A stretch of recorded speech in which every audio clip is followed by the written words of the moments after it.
Right now for a look at the challenges ahead. New York Times foreign affairs columnist Tom Friedman. His latest column, Made in the USA, Socialism for the Rich, Capitalism for the Rest. And thank you, Tom, for joining us.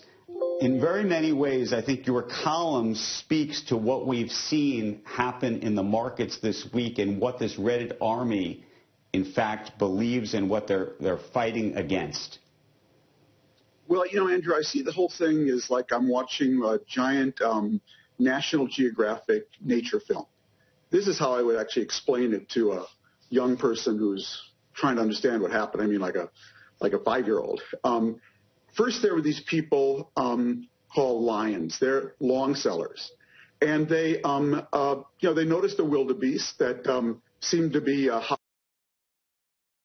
fed off the carcass of GME, and these hyenas, they're magical hyenas, they actually made the carcass grow 50% larger than it really was.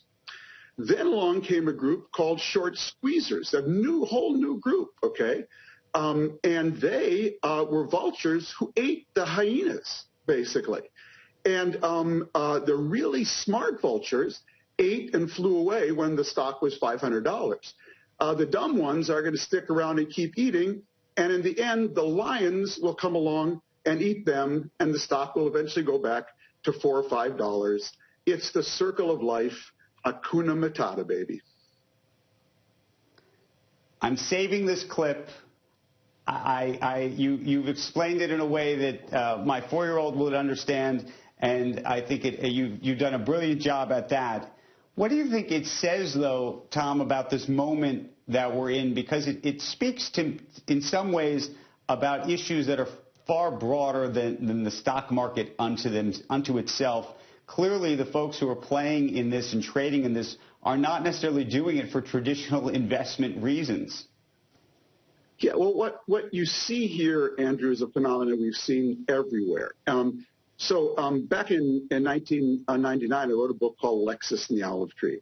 And in that book, I sort of defined two things. One is I defined cyberspace as a realm where we're all connected, but no one's in charge, okay?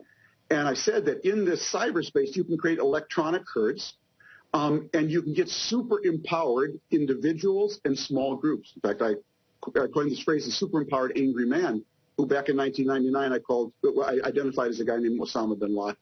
Now, what happens is this is democratizing everything. So you and I know that the news business got democratized by this thing. So with this thing, anyone now can be a paparazzi, a filmmaker, a publisher, or a newspaper. And the whole news business got democratized. There used to be the New York Times, and now there's BuzzFeed and Medium and everything else, you know. So what we're seeing here is the democratization of finance. Suddenly now, with Robinhood and these tools, anyone can now be a short squeezer. You know, a year ago, only Carl Icahn could be a short squeezer against Bill Ackman. Now we've seen the democratization of short squeezing. Now, the bigger question, I think, Andrew, is what happened when cyberspace first emerged back in the 90s after Netscape went public. We looked at it and said, well, you know, it's kind of a cute place. There's a guy named Jeff Bezos out there, and he can sell books and not pay sales tax. You know, and that was kind of the biggest issue. But what's happened now in cyberspace is it's developed its own currency called Bitcoin. It's developed its own transmission information systems that are encrypted called Telegram. It's developed its own news sources. And these are all, and many of them, outside the scope of government. So look around the world, and you guys have been reporting this. You got sort of three models out there. The Chinese said, oh, no. We are not going to allow an independent space where you can have your own currency, your own encrypted telecommunications, and your own news system. What happened in China in January when they went after Alibaba was very important.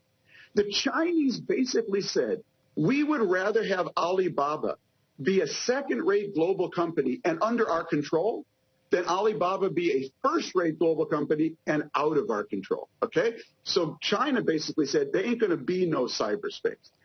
Russia's the other extreme. You got Putin. He has a foot in both spaces, cyber and the terrestrial world. In America now, because we do everything sort of laissez-faire, we kind of let it all happen. And then we try to regulate it afterwards to try to find some hybrid balance. And I think that's the process we're in now around news with Facebook and Twitter and now around markets. That's basically what I see happening. So Tom, though, but if you were a regulator, a policymaker in this country, what is the right answer? Are you trying to regulate this new area, which can be used both to create the Arab Spring and GameStop, and as you've talked about, terrorism and other things, good and bad?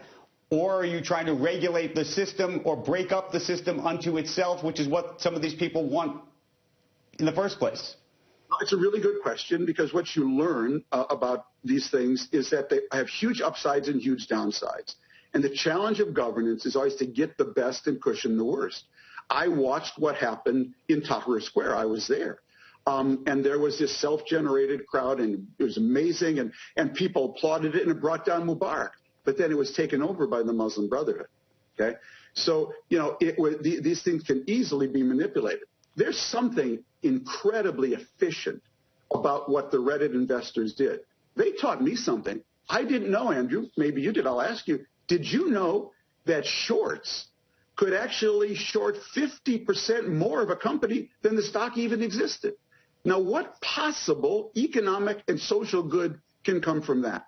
So I think they've actually, they're making the market more efficient here, all right? Because I didn't know you could do that. And if there's no regulation against that, there sure as hell should be.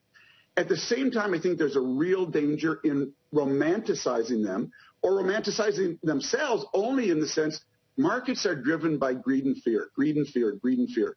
At the center of this thing, the initial Reddit investors, these were really smart people. You know what they remind me of? They remind me of the hackers that cyber companies now hire because they're so good, and they hire them to test hack other companies to see if there are any holes there.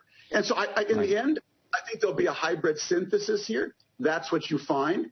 And government's going to have to let this sort of play out and how it all ends. But they exposed something important that I didn't know. Tom, we want to thank you. You've made us all smarter. I am going to save that tape. Hakuna Matata, and we will see you very soon. Appreciate it.